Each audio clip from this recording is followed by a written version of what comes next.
sinebet biar padang boten anyarosaken Sang Prabu Suyudana ingkang rikala semanten jengkar saking pelenggahan lumebeng wonten ing sanggar Pamujabrata kinen nindakaken puja suwanta nenuwun dumateng Bathara Gung supadosa napa ingkang dipun seja kasembatan kocap ingkang manjing wonten ing alun-alun negari Ngastina ampuna sekeng raja Sata Kurawa aber persasat alun-alun negari Ngastina kaya samudra bena tingkane wong cilik kaya gabah den iteri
patining papangana celok-celaning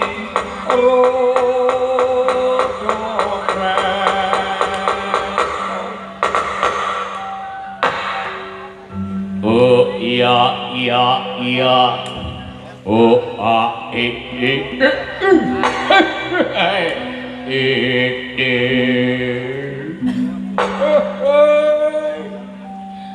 Bhagawan kados putih Mas kados putih niki Mas wis ora usah takon maneh-maneh Dur ya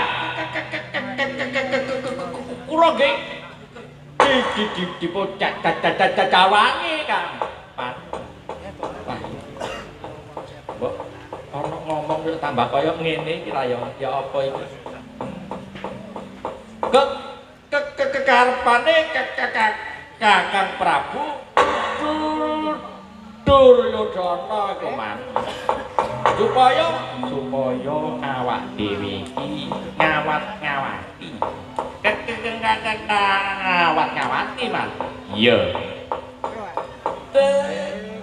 Sapa sing awat-awati iku man? Yodangan. Ya apa rek? Angele ngomong ambek arek iki. Tirtanata, pun kasinggihan dawuh. Aman. Wis ketakno kabeh. Para kadangmu Kurawa kabeh diawat-awati sesideman. Ana tepis wiring alas Endrasara. Putune si Bratasena mlebu alas iku ayo diawat-awati. Gedene 40 dina nek ora metu berat. Tandha yekti kuwi wis temekaning pati. Wah, inggih paman. Inggih, Man. Singgihan paman. Dumagaaken, Man.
Harya Werkudara. Ya Raden Bratasena. Rikala semanten sampun nyuwun idi palilah dumateng ingkang resi Begawan Kumbayana kinen minggah wonten ing madyaning Gunung Reksamuka. Sanalika kancik wonten ing ereng-erenge Gunung Reksamuka dipun wastani alas Endrasara. Sakedhap jumangkah sakedhap mandheg kananing Sang Werkudara. Naniti kawontenaning wana utawi alas kala wau ingkang benten kalih pepadatan ingkang sampun kawuhi. Ing mriku kawontenaning wana utawi alas Endrasara menika boten wonten terkukulan ingkang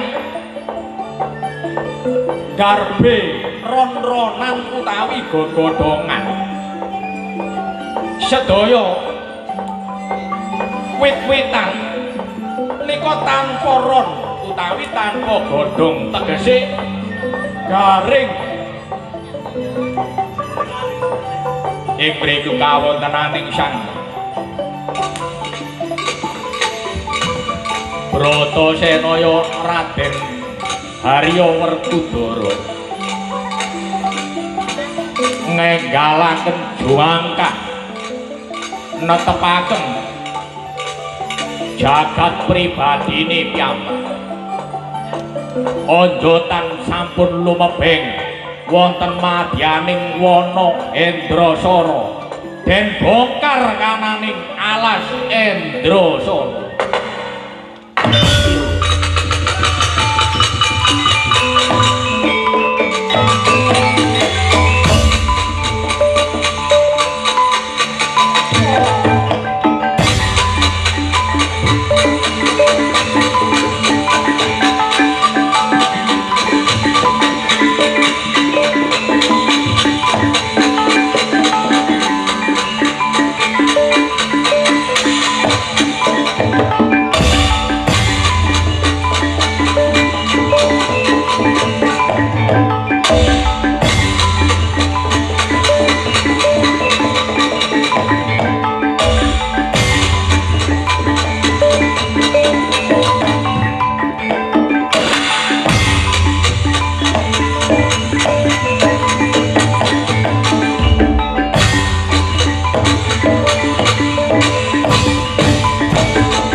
Gojleng iblis laknat gojekan aja babu gojleng iblis laknat godho gojekan Yayi Rukmakala wah inggih Kakang iya Kakang oke Kakang basa ndi ana butuke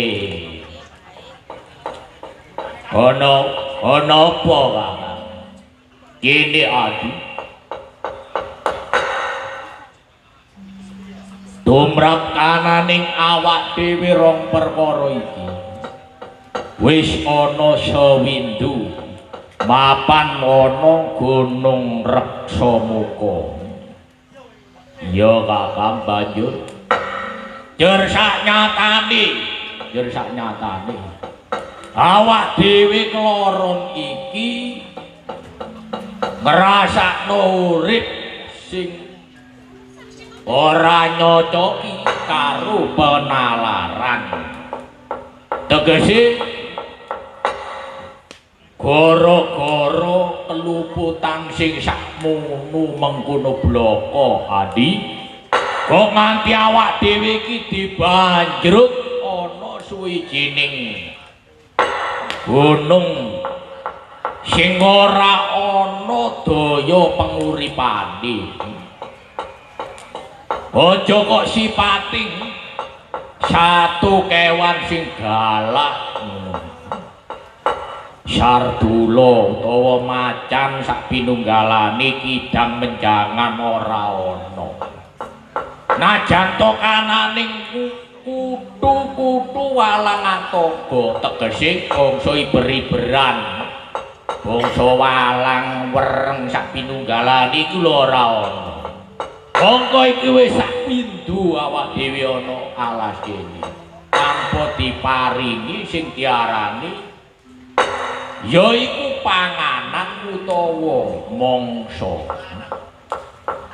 Aja kok sipating satu kewan ketukulan ana alas Indrasara iki ora ana sing urip.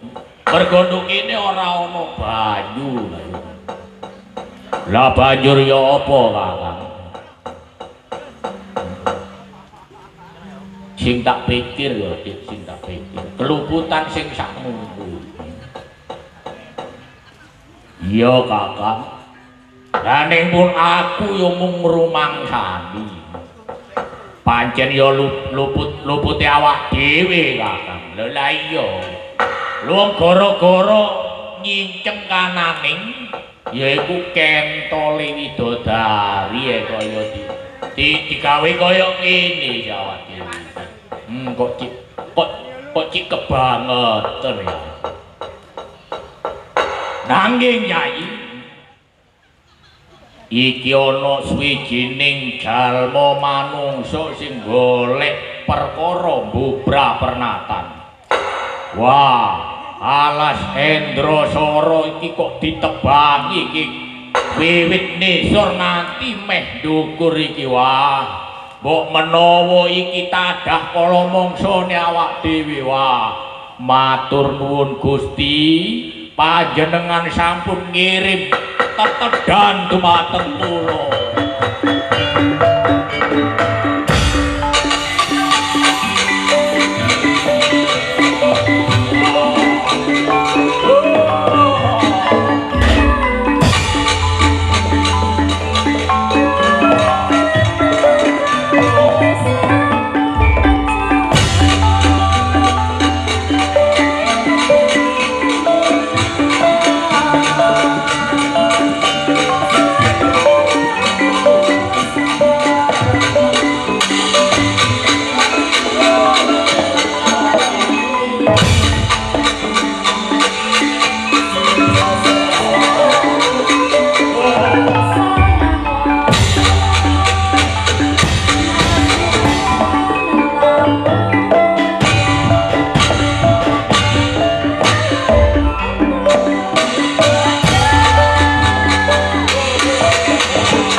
lumares munggeng rata gajah sewu pangiritnya kalung gento mas balelo suku kanan tinopengan gading negi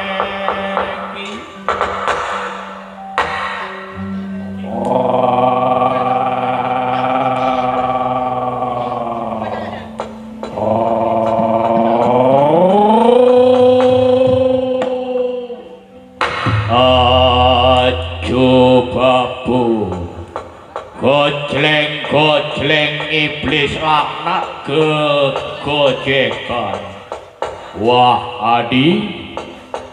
adi rukmakala ya kakang ana apa kakang mbok menawa iki rejekine awak dhewe kakang ya adi nyoto iki rejekine awak dhewe wah balungane gedhe ayi mbok menawa iki dikeremus mbok mendane enak rasane adi si jajal supaya aja nganti kepatenaran kakang takonono kakang sapa kang dadi dosa namane satriya gedhe dukur blengah-blengah aja nganti kepatenaran matur kanthi terwaca ndi omah sapa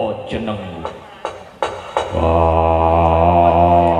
iya perkongkong rong perkara balik sapa kang dadi jenengmu wah Kumawani Suki Kendel ditakoni durung ana pinangsulan balik takon yo suwijining jalma ketemon ana madyaning Wanawasa tegese ana alas aja nganti mbok menawa kedaden paten pinaten aja nganti kepatenaran balik sapa jenengmu ya nek durung ngerti karo wong kaya aku satriya aku sing bau reksa gunung reksa muka kene ya alas Endrasara kene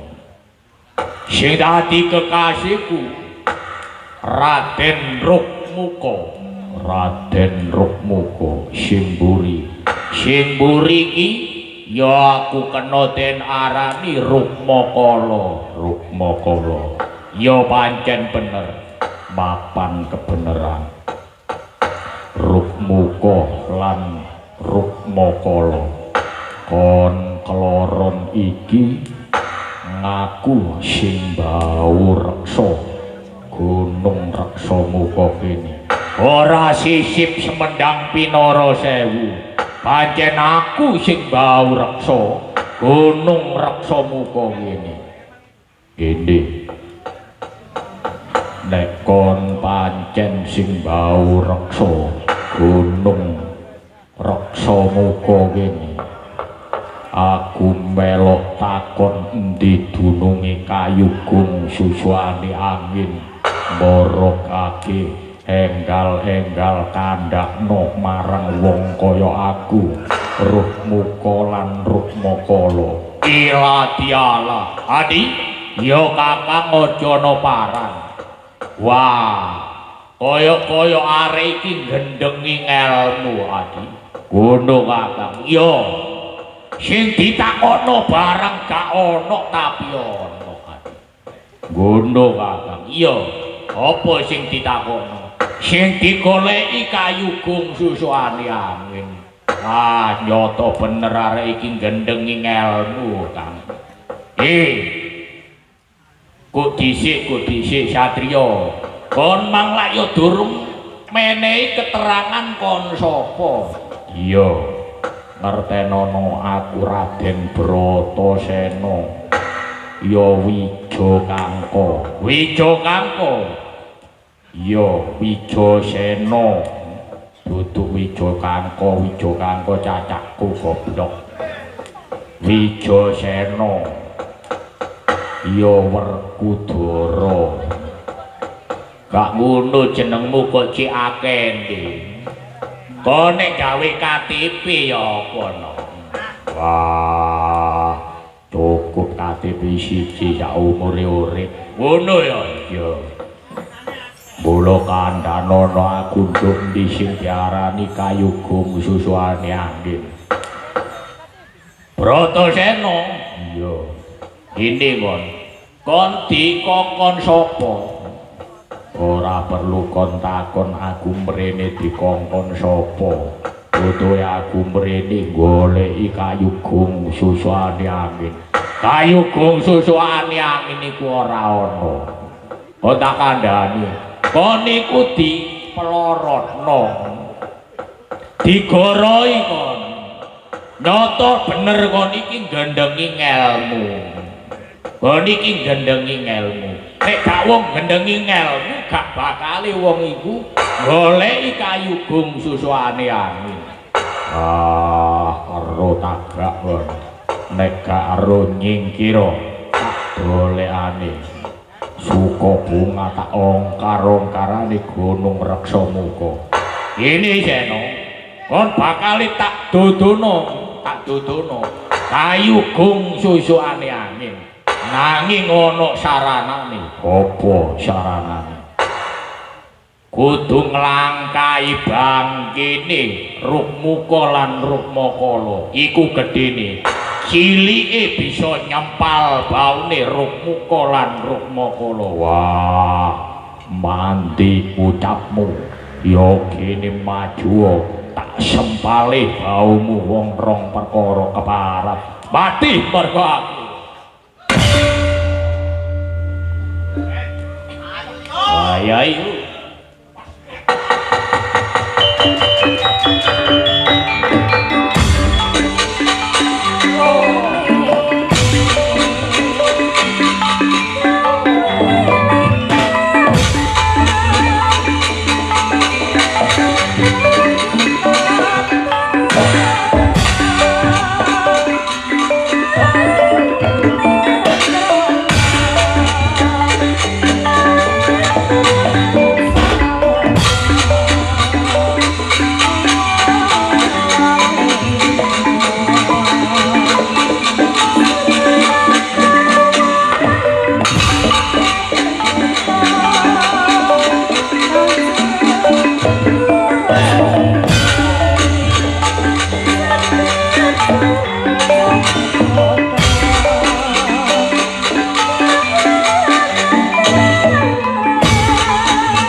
mengganiro kepontir pontir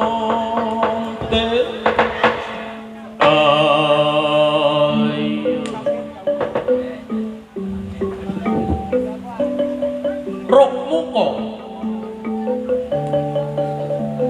sareng panca bakah lumawan Raden Bratasena bebasan kalah ungap mundur kebanting maju ya kebanting sanalika ndadosaken Sureki utamanira kakung tegesing Sureki demen kakung jeneng Sanatriya medalira dhateng Rana Peryodan medal metu Rana panggonan Peryodan Bandawala perang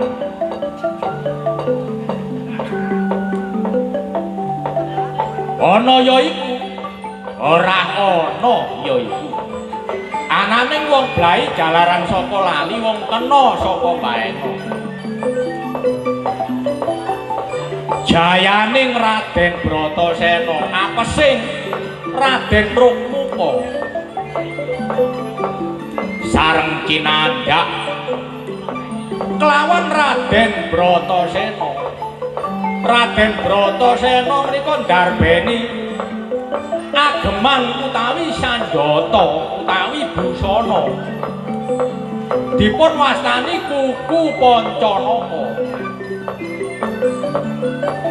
tegesing kuku menika piranti-pirantining agesan ingkang dumunung wonten ing driji Pancalima naka menika landhep landhepe kukune Sena persasat kaya dening petung cemukur dawane 17 depa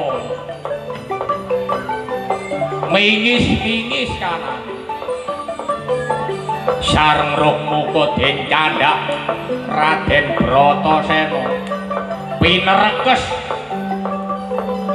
astane sing keri sing tengen nujem kananing wadarane nggih padarane sang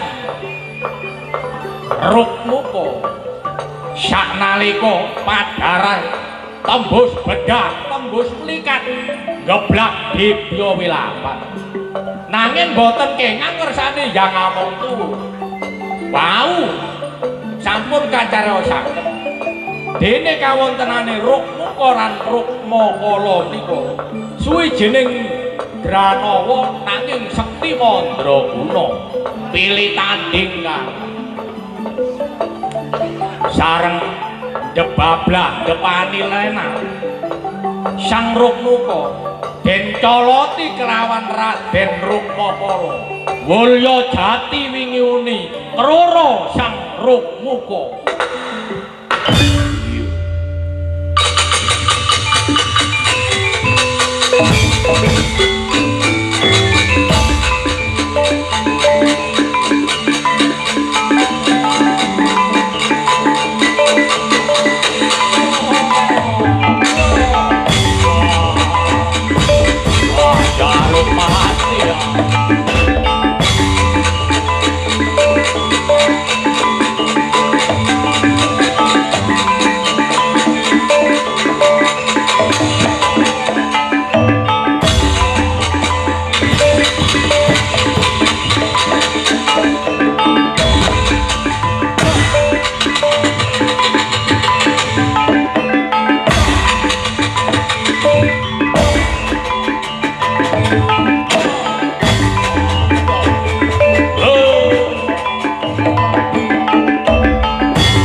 Bratasena sareng anyu merepi wolak-walik bola bali rukmukoran rukmakala menawi peja saged gesang malih matek urip maneh lamun den langkahi kelawan dulure sanalika sedakep asta suku tunggal Sang Bratasena sedakep aranana kumpul asta tangan suku sikil tunggal nyawiji plek kaya mati ngadeg Sang Bratasena ora ana kang binulu namung pucaking grana lire pucak pucuk grana irung sekawan ingkang binengkas sak juga ingkang sinidikara Pancadriya kang kaesti tegesing panca lima indriya pengangen-angene Sang Bratasena nenuwun dumateng Bathara Gung ingkang dedunung wonten ing salebete jejantung ruktine ngakah mukut ngukep triloka kinukut jagat agung ginulung jagat alit kinukut sampun kelentu penampi menika jagat swasana nanging jagate Sang Bratasena pribadi tarlen layep layeping aluyuh anggene Rama minta kanugrahan dumateng Jawata tandha katrima panuwunira Sang Bratasena kaya-kaya angsal pituduh saking Bathara Gung Butarong perkara den candhak den adu kumba kelawan Bratasena geblak dibya wilapat ical sipating denawa kekalih sak jatose menika Bathara Bayu tuwin Bathara Hendra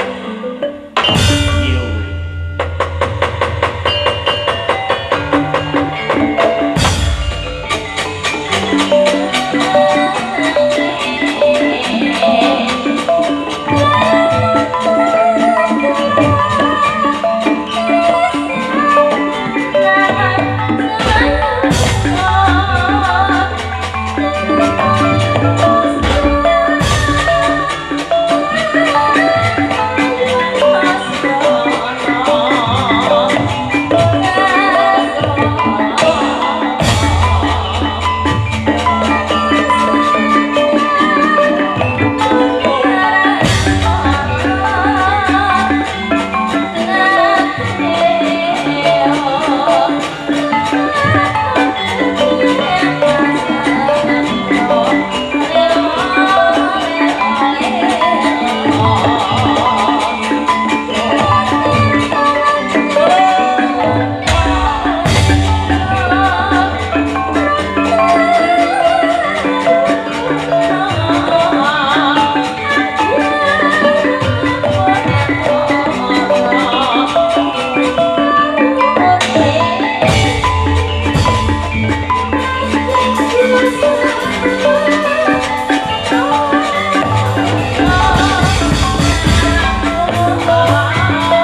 wanyo malang kuku gangsir swaraning seno kaya sing obaro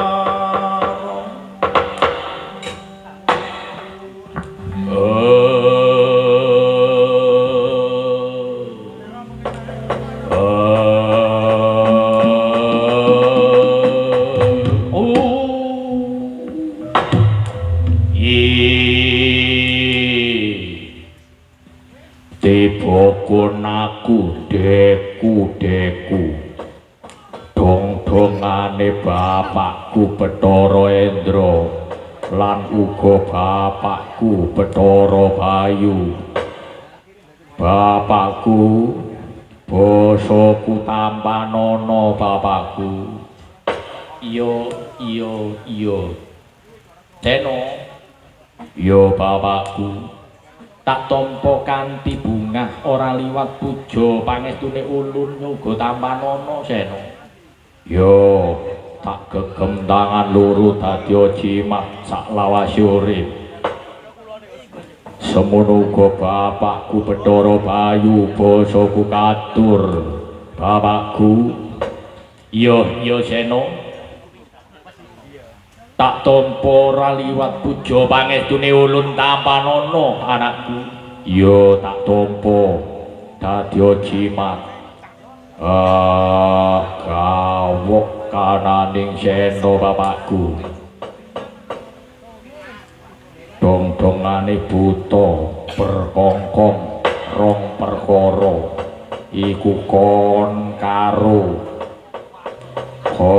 kekaruh ana kene gak ngunune karepmu ya apa bapakku Endra bapakku Bathara Bayu Seno iya ini ya perkara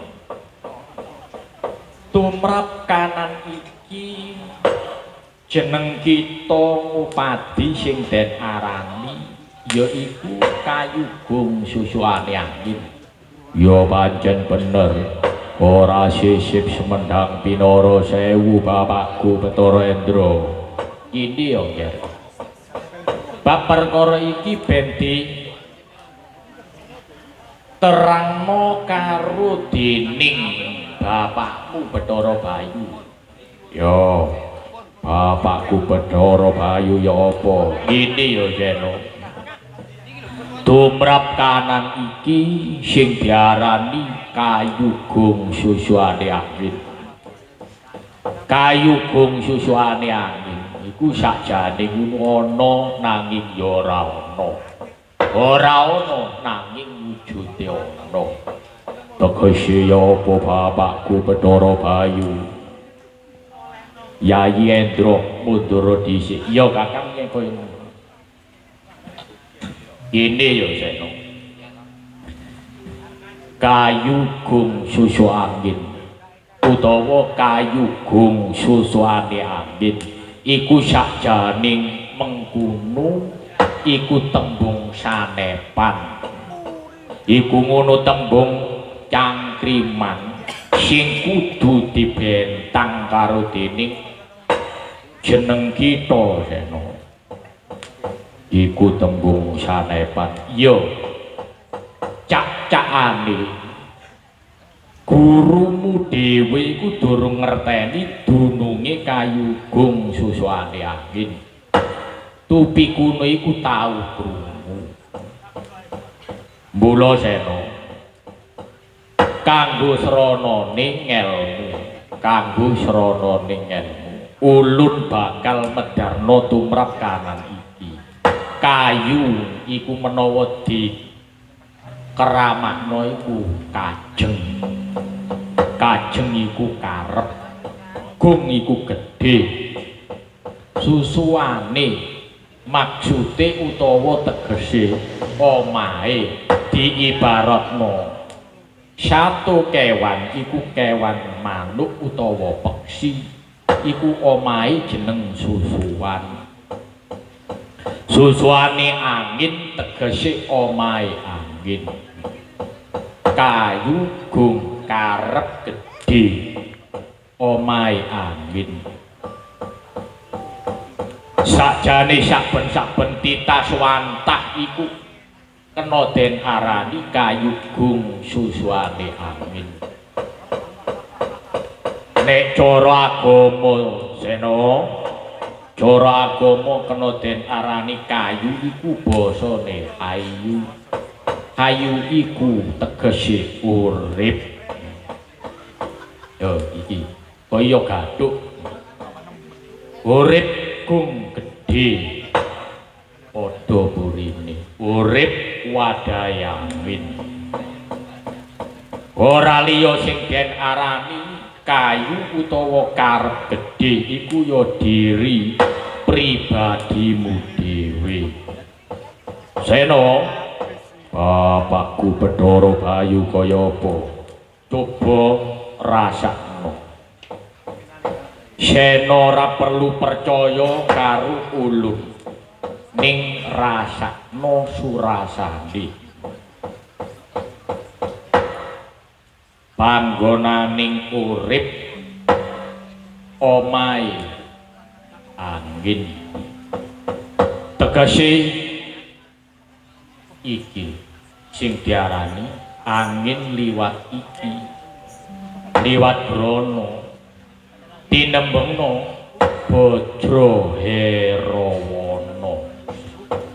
Werkudara, bapakku Bathara Bayu dadi kayugung susuane angin, karep gedhe omahe angin. Ora liya ya awakku dhewe. Ya rasakno, coba rasakno. Ana petang perkara utawa petang ambahan.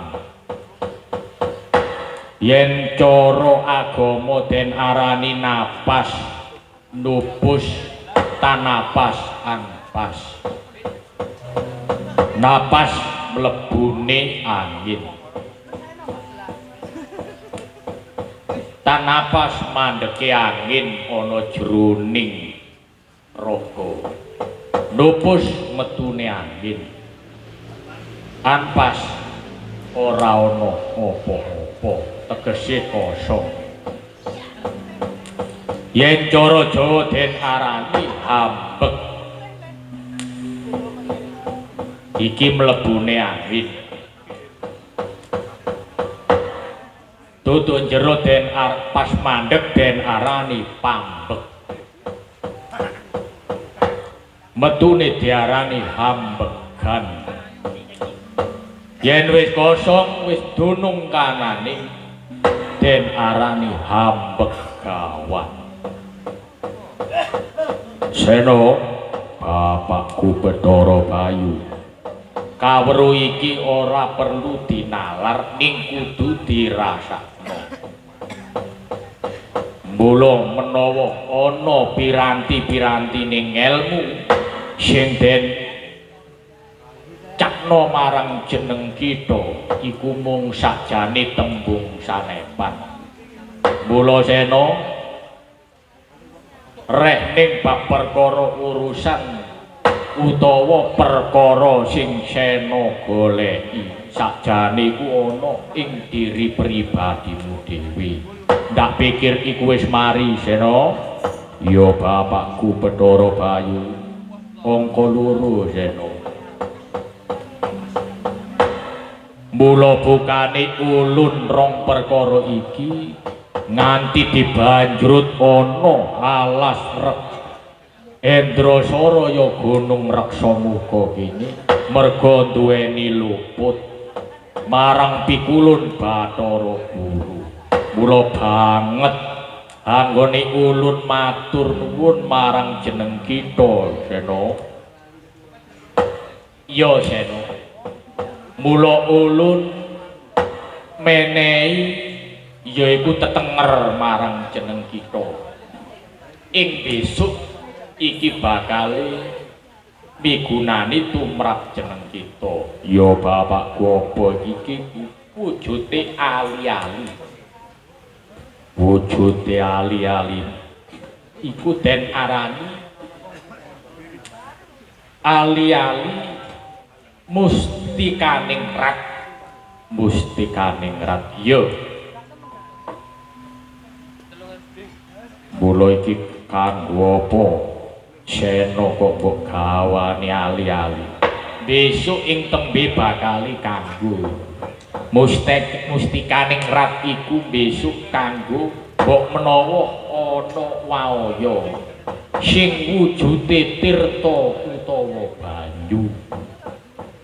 Menawa jeneng kita ngagem ali-ali mustikaning rat iku bakal slamet ora ana rubeda. Wah, Bapakku Bathara Hendra, Bapakku Bathara Bayu, suka bunga aku tak balik pangestumu Bathara Bayu.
Swaraning Senakaya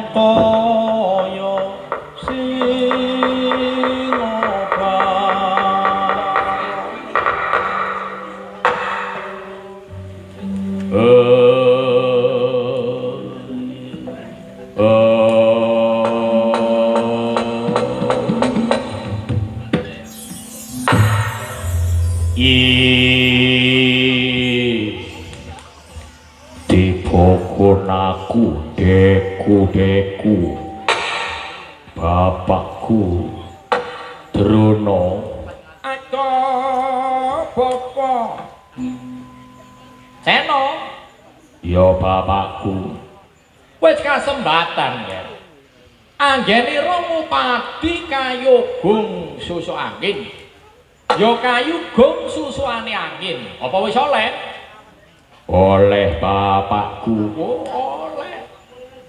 oleh ya apa sik pun bapak kepingin ngerteni con bapak kepingin ngerteni wujude kayugung susuane angin Werkudara ya bapakku Drona dong-dongane jer sak nyatane tembung kayugung susuane angin iku mung tembung sanepan sing wis mbok wenehno marang wong kaya aku. Oh, pancen yo bener tembung sanepan kok aja. Kudu pinter-pinter ndoleki ki sanepane apa lak yo ngono. Lah mongko kirane Seno wis oleh sing diarani kayugung susuane angin. Yo bapakku Danyang Durna. Sih, wujude ya apa? Wujude ya apa sanepan iki sih? Sik jajal bentangan sih. Ana ngersanipun bapak nak. Sing diarani kayu gung susuane angin. Kayu iku karep. Kayu iku urip. Gung iku gedhe, susuane iku omahe. Angin iku wis makna angin. Dadi petungane bapakku Drona, kayu gung susuane angin iku ora liya ya badan wadahku iki sing diarani uripe Sena dhewe. Iki kena den arani kayu gung susuane angin bapakku. Ya bener. Pinter kok anjene. Siswane sapa? Gurune sapa? Dono Condrono gurune. Bener nak, bener. Lah banjur aku wis nang Diwedhar Aji Sastra Jendra ayu ningrat pangruwating diyu bapakku. Deno. Ya bapakku Drona. Ana saranane sing siji kas ya. Kurang siji nak, kurang siji. Apa iku? Sing siji ki luwih angel maneh. Nah, kuwi angel maneh iki kalang.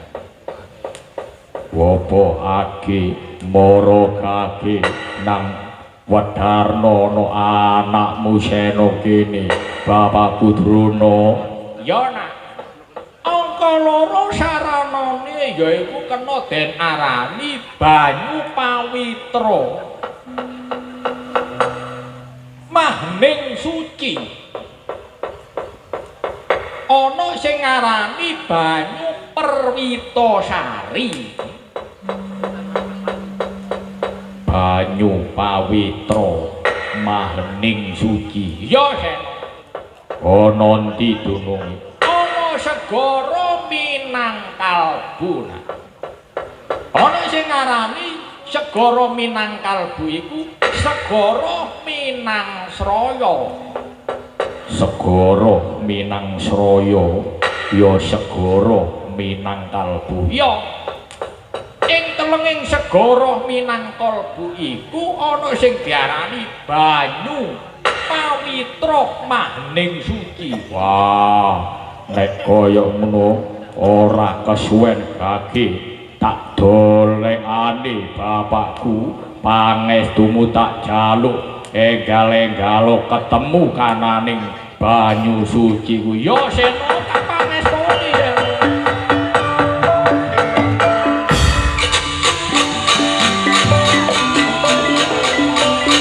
Sing ati-ati yo bapak.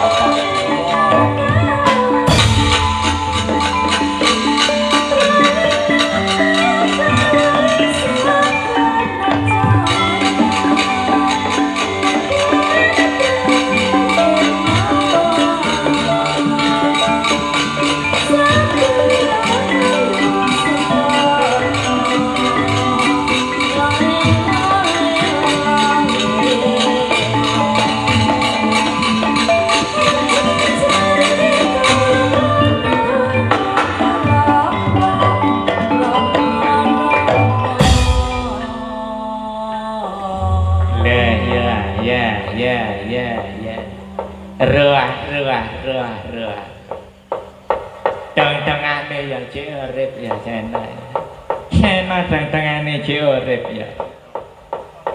Ecun kan wis ngomong si adikku ni. Tak lorono. Tetapi dawuh ngendikane putraku.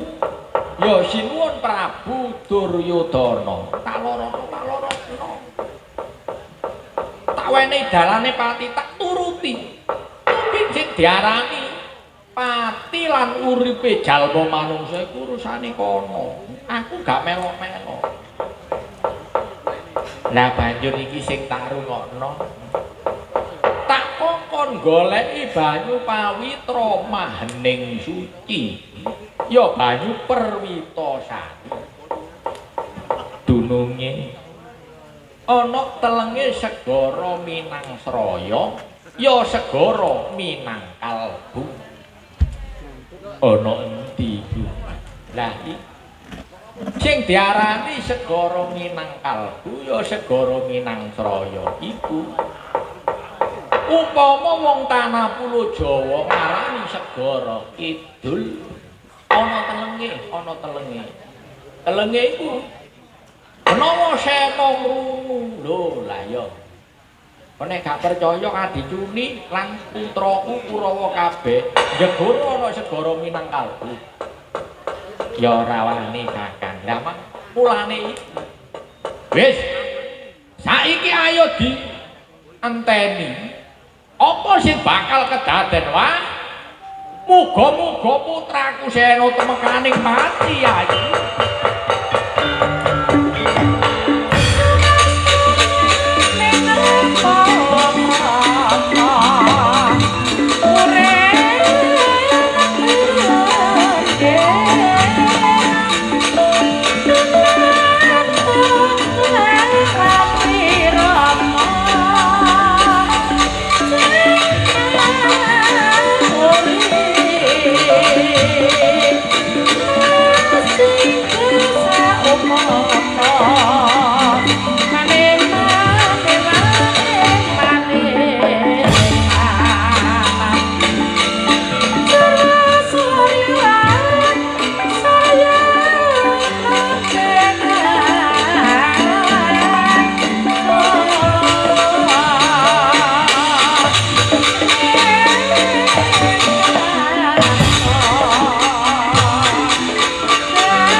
Aliantara rupa kaget gawa kang kapilian ana mergawanten sengaja mring tingkanya ora langgeng mila lawan paran pandamira yang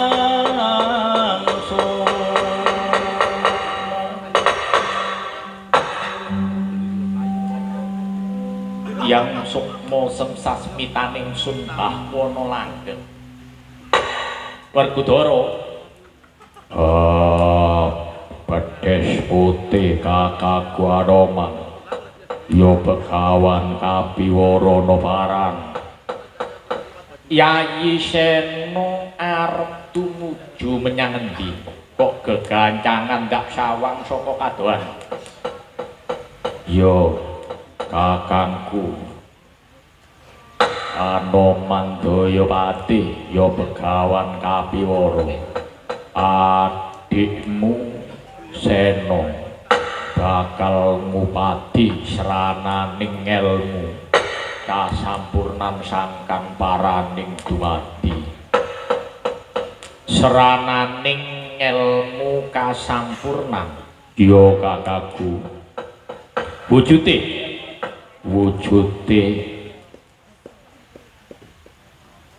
tirta pawitra mahening suci. Tirta pawitra mahening suci. Dununge ana telenge segara Minangkalbu ya kena den arani segara Minangsraya. Sena Jarabaran ini ya pun Kakang iki ngendhek para ora ateges pun Kakang iki ngendhoni tekad para.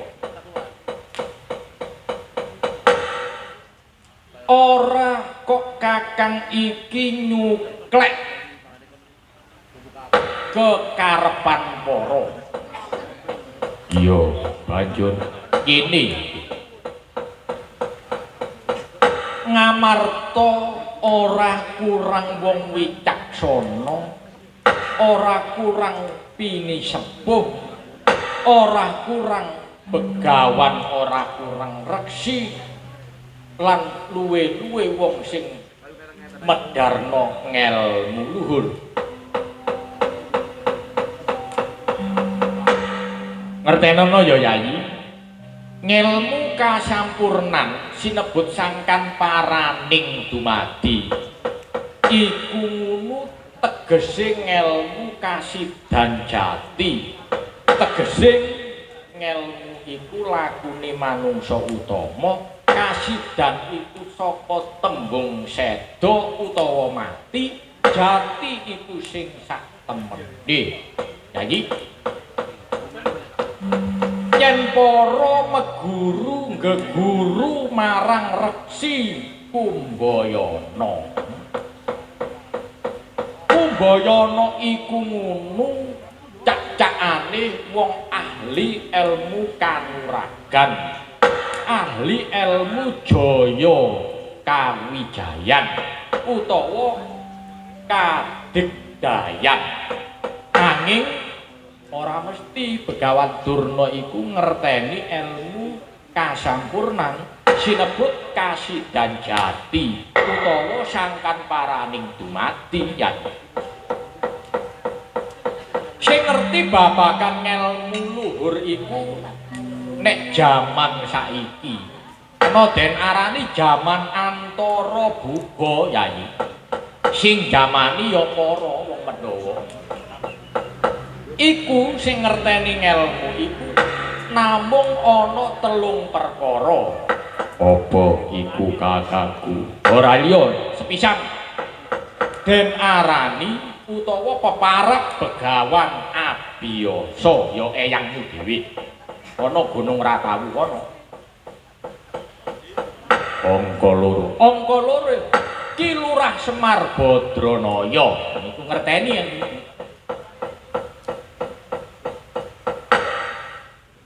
angka 3 sinuwun Prabu Sri Nalendra Bathara Krisna. Lho, dong-dongane Konyong durung ngerteni kok. Lho pun Kakang durung ya. Kok gak njaluk keterangan. Tumrap kanane iki. Wong kuno ya wis dunung ana wong 3 perkara. Ning apa kok Begawan Kapiwara ora? Pun Kakang iki durung ana wektu upadi sing diarani ngelmu iku. Lah yo durung wayahe tegese iki. Merga pun Kakang iki jek repot ngurusi cantrik, guntung, endung-endung lah yo. Oh, ngono.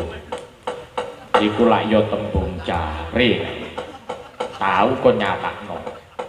Nek bapakku Drona iku gak ngerteni ilmu kasampurnan iki. Tahu kok mbok nyatakno dhewe apa kon iki krungu tembung cari. Kok dhisik ta? Kok dhisik. Iki sakruwipun Kakang lho ya, sakruwipun Kakang. Iya. Ya wong 3 perkara iku sing ngerteni ngelmu kasampurnan. Ning nek Begawan Durna iku ora ngerti. Kon jare sapa? Lho gak jare sapa-sapa. Pun Kakang iki dulu kasunyatan. Kasunyatane ya apa? Reksi Danyang Durna iku wong luput. Wong luput. Dina-dina sing diji, sing dilulu, sing dituruti ku namung harganing kenepson. Wujude Prabu Duryudana lan Kurawa kabeh. Ora lak yo ngerteni kelakuane kono lak yo ngerti. Mosok ngene tak critakne. Iya. Lah ngono. Mula den arane Drona iku wong luput ngono lho Keno. Mula para aja meguru rungu. Meguru nang kakekmu, nang eyangmu kono, eyang Begawan Abiyasa iku lho nek. Ki Lurah Semar Badranaya iku ya kena. Luwe-luwe kakangmu Nalendra Bathara Tresna ya Gusti Ratuku. Sesembahanku layo ngono ya. Anoman, Ya, gek dina apa menungsa urip iku gak duweni luput. Gek dina apa menungsa urip iku gak duweni luput. lho ya ora ana ya. Wong iku ya mesti kedunungan luput lali ina iku. Lah iya. Luput lali ina. Ya, Aku gak meguru nang lupute bapakku Drona. Aku gak meguru nang laline bapakku Drona, inone bapakku Drona. banjur Sing tak cekel dawuhne bapakku Drona wis rata saka tutuke bapakku Danyang Durna. Semono uga aku ya wis ngucap besok nek wis umur 40 taun aku bakal nagih potang janjine bapakku Drona. Aku diwedhar ngelmu kasampurnan sangkan paraning dumadi. Mula Anoman ojo mbok alang-alangi aku ngupati banyu suci. Ojo mbok alang-alangi laku jantraning Sena Werkudara Janaparan. balik tagak. Kon balik tagak. Kon kok metiti-metiti ngono ya. Kon iki delingno dulur tuwa gak kena. Kon ojo metiti-metiti kon. Aku iki duduk golongane wong gak wani lho. Najan kon dulurku tuwek, nek kon ngalang-alangi lakune Sena, wah mara gage kene otak bugang tinju kerak sukmamu. Wah, wani karo wong gerang ngemping loro, nggih gak pati keparang. Mati berdoa.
nuwun sawendri sucana sumunendri wong anom gaya longe sinapa jama kang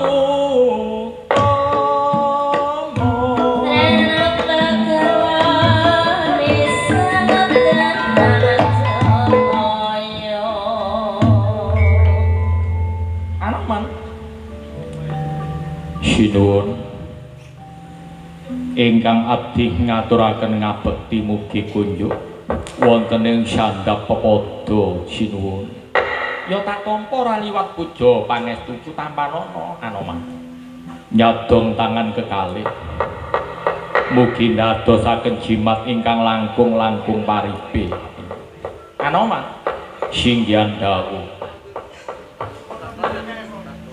tak wasna tiba jengkelang keringet dedromosan Anoman mlayu-mlayu ana tengahing yaiku tepis wiring negara kene napa Anoman sinuwun ingkang abdi nika saweg inggih menika Pancakara singgihan musuh Yayi Werkudara lho Yayi Sena singgihan dawuh perkarane inggih boten manut Yayi Sena ora manut werdine Yayi Sena ora manut karo dening Begawan Kapiwara singgihan perkarane apa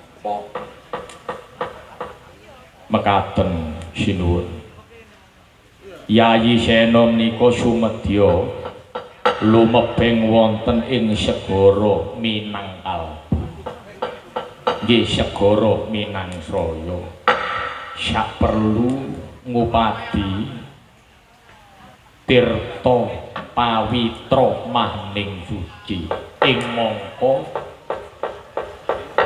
miturut keteranganipun Yayi Sena dununge wonten ing telenge segara Minangtraya kekajenganipun ingkang abdi kula penggak boten wurunga Yayi Sena menika bebasan kula marani kepuk iwak marani sunduk pecah boten wurunga awit napa segara Minangsraya inggih Minangkalbu menika boten kanten-kantenan suasananipun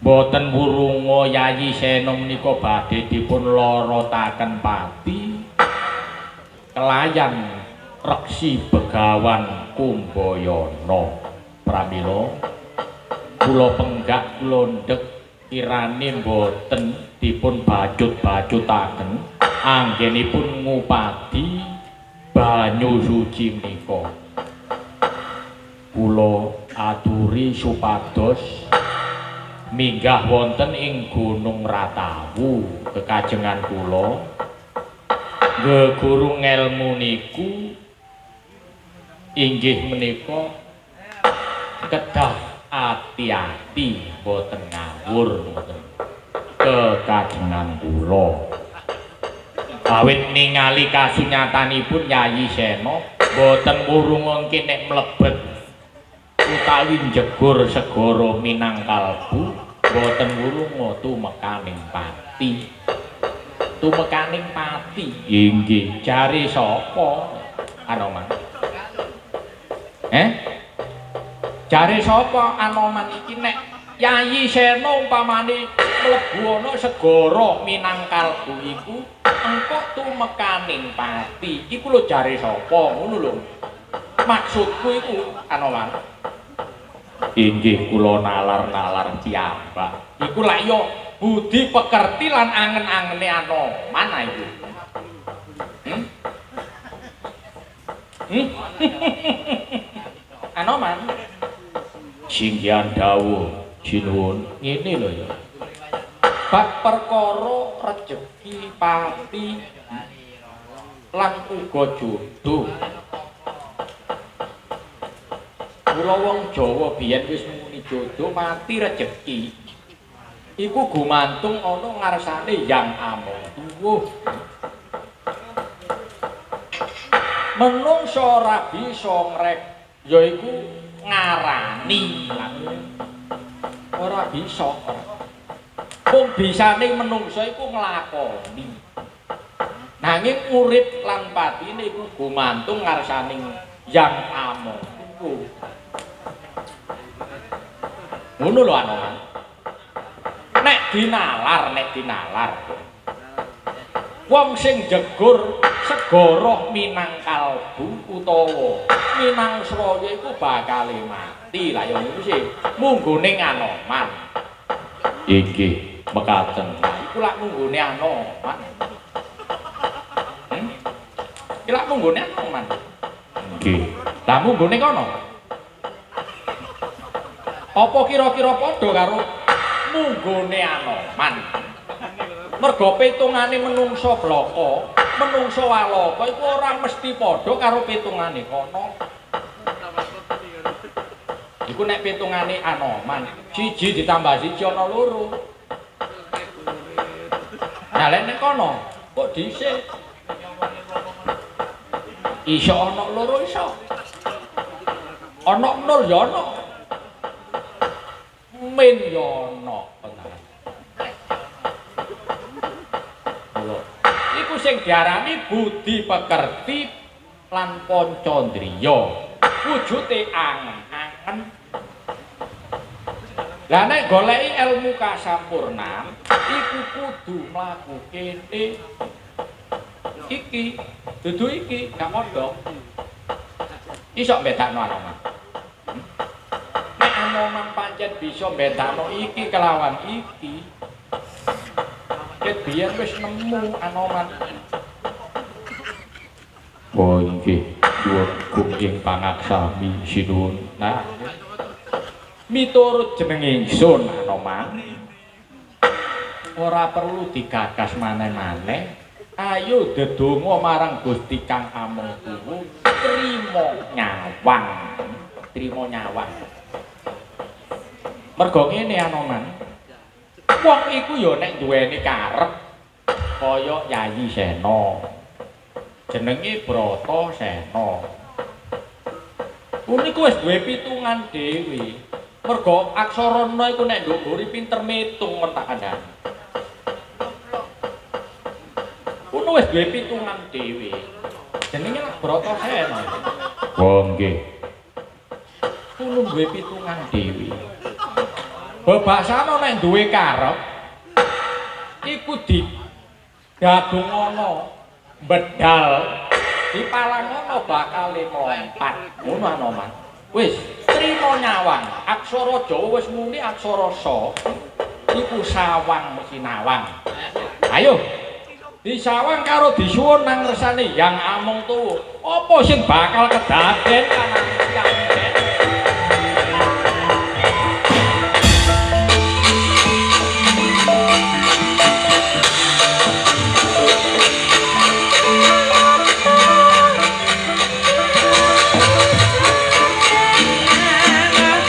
Oh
boten anyarosaken Sang Bratasena rikala semanten sampun oncat saking Astina negari tumuju wonten ing segara Minangsraya nggih sinebataken segara Minangkal nanging gentos ingkang winusita siji critane nanging tunggal panggonane tegesing sak crita nanging siji panggonan ingkang sampun wonten ing padukuhan Klampis Ireng inggih menika Kilurah Semar Badranaya sumawana jomblo kelawan besut anggenipun nindakaken suka parisuka kadidening mingkar mingkur ing kahanan